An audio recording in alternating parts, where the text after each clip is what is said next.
मित्रांनो, जगाच्या पाठीवर अशी अनेक पुस्तकं झाली ज्या पुस्तकांनी जगण्याचं म्हणून काही एक तत्वज्ञान दिलं.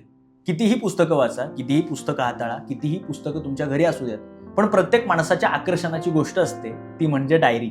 अगदी लहानपणापासून ॲना फ्रँकची डायरी असू द्यात किंवा अगदी वेगवेगळ्या माणसांच्या रोजनिशी लिहिण्याची पद्धत, त्यातल्या काही गोष्टी, त्याची पुढे झालेली चरित्र किंवा आत्मचरित्र, इथपर्यंत आम्हाला कायम कुतूहल देत राहिलेल्या या सगळ्या गोष्टी आहेत. तुम्ही आजपर्यंत वेगवेगळ्या लेखकांची चरित्र बघितली असतील, त्यांची रोजनिशी त्या माध्यमातून तुम्हाला समजलेली असेल.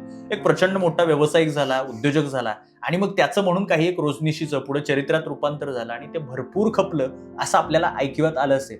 लेखक महत्वाचा असतोच, तो लिहितो म्हणून आपल्यापर्यंत सगळं काही पोहोचतं, पण एखादा वाचक सुद्धा दररोजच्या जीवनामध्ये दैनंदिन वाचन ही त्याची जीवनशैली बनलेली असते.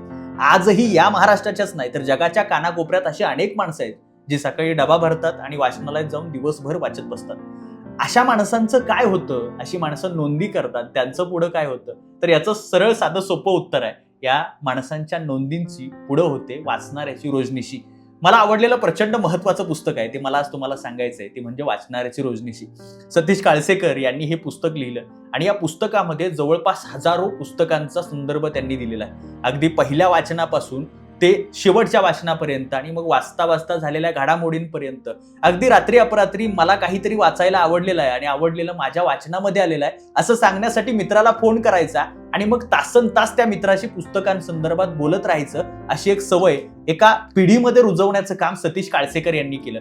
अगदी भोपाळला गेल्यानंतर चालत असताना एक भंगारवाला दिसतोय, त्या भंगारवाल्याच्या त्या भंगारामध्ये तुकोबांची गाथा दिसते. ती तुकोबांची गाथा काळसेकर हातामध्ये घेतात आणि मग त्याच्याकडून ती विकत घेतल्यानंतर कालांतरानं तुकोबांची गाथा आणि त्याचं महत्व सांगत असताना काळसेकर असं म्हणतात की गाथा वाचल्यानंतर माझ्या लेखनाचा पाया बसला असं मी म्हणेन. मला असं वाटतं की पुस्तकांवर प्रेम करणारी माणसं जगाच्या पाठीवर कुठेही गेली तर ही माणसं कायम मिळालेल्या पुस्तकांना जपतात आणि मग ऐकलेली वाचलेली माणसं गेली कुठं, पुस्तकात पाहिलेली माणसं गेली कुठं, असा जरी इलाही जमादारांचा प्रश्न असेल तरी सुद्धा पुस्तकात पाहिलेली माणसं ही कुठं हरवून जातात हा प्रश्न जरी असू शकतो, पण तरी सुद्धा या सगळ्यामध्ये पुस्तकांना चिकटलेली, पुस्तकांशी एकरूप झालेली, पुस्तकात मिसळलेली माणसं कुठं जातात आणि काय करतात हे समजून जर घ्यायचं असेल तर आपण सगळ्यांनी मिळून पहिल्यांदा वाचणाऱ्याची रोजनिशी नावाचं पुस्तक हे वाचलं पाहिजे. आणि ते वाचत असताना सतीश काळसेकरांची आत्मीयता आपल्यामध्ये जर अवतरली तर आयुष्य सुंदर झालं असं समजायला काय हरकत नाही. अशी वाचणाऱ्यांची रोजनिशी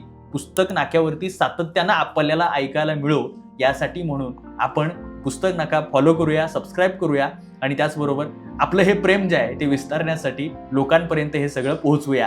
धन्यवाद.